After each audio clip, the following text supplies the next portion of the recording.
Antarctica जमीन की आखिरी सरहदों में से एक है। अगरचे ये तेजी से सिकुड़ रहा है, इसमें अब भी बेशुमार असरार और गैर वाज़ेह गैर मामूलियात मौजूद हैं। हालिया बरसों में एंटार्क्टिका मुसलसल साइंसी तहकीक का मरकज रहा है। हैरानकुन नताइज के साथ आज हम एंटार्क्टिका में होने वाली अजीबोगरीब दरियाफ्तों को देख रहे हैं।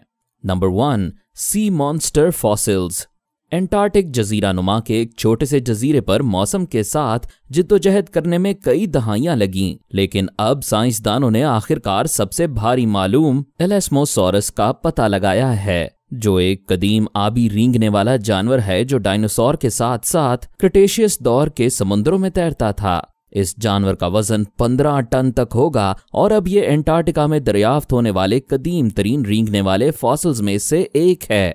पर्ड्यू यूनिवर्सिटी के एक साइंसदान ने असल में यह दरियाफ्त 1989 में जजीरा नुमा एंटार्क्टिक के शुमाली सिरे पर वाक़े सेमूर जजीरे की एक मुहिम के दौरान की थी। नेशनल जियोग्राफिक के मुताबिक वो खुद कंकाल की खुदाई करने से कासिर था, इसलिए उसने दूसरे मुहक्किकीन को बताया कि ये कहाँ है। समुद्री रेंगने वाले जानवर जो डायनासोर के जमाने में रहते थे, इसकी पैमाइश थूथनी से दुम तक तकरीबन 36 फुट लंबी थी, जो कि जदीद टेलीफोन के खंबे के बराबर है। ये नया पाया जाने वाला समुद्री इफरीत अब रिकॉर्ड पर सबसे बड़ा मशहूर एलास्मोसॉरस है। बहुत से लोगों ने देखा कि ये लॉक नेस मॉन्स्टर से अजीब मुमासलत रखता है। इतनी बड़ी मखलूक के लिए अपनी भूख मिटाने के लिए उस इलाके में बहुत से समुद्री जानदार जरूर रहते होंगे। लिहाजा ये हकीकत के क्रिटेशियस के इतने देर से हिस्से में जानवर का वजूद बरकरार रहना इस बात का सबूत देता है कि आबी दुनिया के लिए कम अज कम ये अचानक बड़े पैमाने पर खत्म होने तक ठीक चल रहा था। Number 2, mysterious whole. 1970 की दहाई के अवाइल में जब मसनूई सैयारों ने पहली बार जमीन की तस्वीर लेना शुरू की, साइंसदानों ने एंटार्क्टिका के मौसमी बर्फ के पैक में से एक पुरस्रार सुराख को लाजरेफ समंदर पर तैरते हुए देखा। मौसम गर्मा में ये खला गायब हो गया था और कई दहाइयों तक ये अजीब व गरीब वाकया नामालूम हो गया। फिर 1.5 साल पहले बरे-आज़म के सर तरीन मौसम सरमा के महीनों में जब बर्फ अपनी सबसे ज्यादा मोटी होनी चाहिए, उसी बर्फ के पैक में अचानक 9.5 हजार मुरब्बा किलोमीटर का एक बड़ा सुराख नजर आया। 2 माह बाद ये एक बार फिर मौसम गर्मा की बर्फ के साथ पीछे हटने से पहले हैरत अंगेज तौर पर 740% बड़ा हो गया। तैरते रोबोट्स और टेक्नोलॉजी से लैस मोहरों की मदद से अब हम इसका जवाब तलाश कर सकते हैं। खुले पानी के लिए दौड़ते हुए नाम निहाद पोलिनिया तूफान और नमक का नतीजा मालूम होते हैं। तज्जिये से पता चलता है कि जब सतह समंदर खास तौर पर नमकीन है, जैसा कि 2016 के दौरान देखा गया है, मौसम सरमा के शदीद तूफान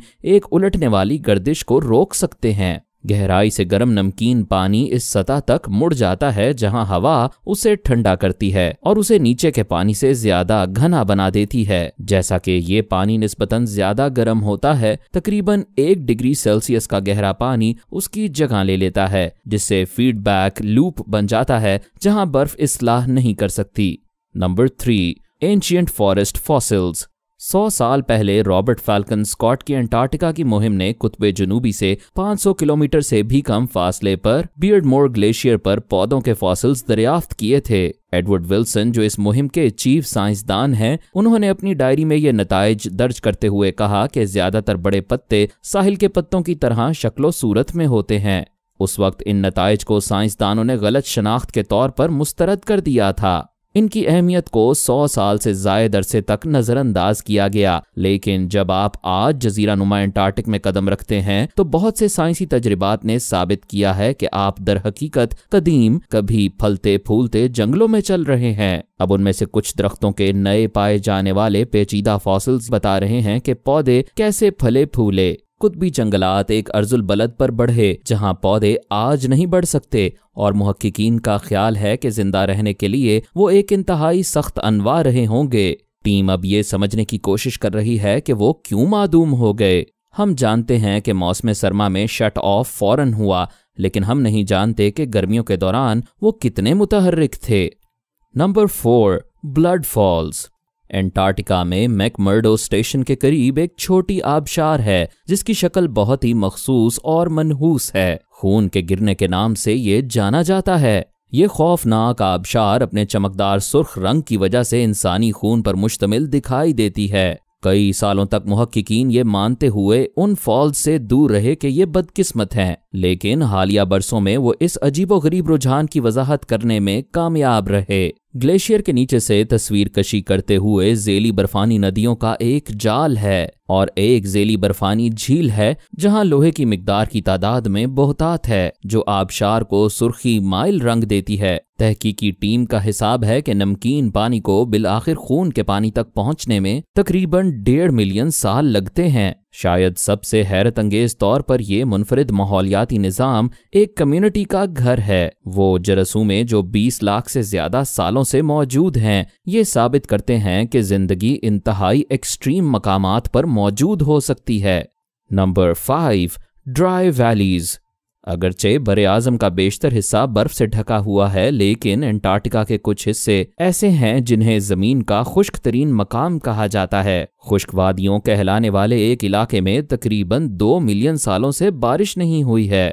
उस खित्ते में बिल्कुल बारिश नहीं है और ये 4800 मुरब्बा किलोमीटर का इलाका बनाता है, जिसमें तकरीबन कोई पानी की बर्फ या बर्फ नहीं है। अगरचे तकनीकी तौर पर पानी की कुछ छोटी खुसूसियात हैं, लेकिन 2 मिलियन से ज्यादा सालों में उनका कोई खालिस फायदा या नुकसान नहीं हुआ है। मरीख की सतह के साथ खित्तों और फितरत के दरमियान मुमासलत ने नासा को तजर्बात करने की इजाजत दी है। ये वाइकिंग खलाई जहाज की ऊंची ढलवान की सलाहियत को जांचने के लिए बेहतरीन जगह बन गई।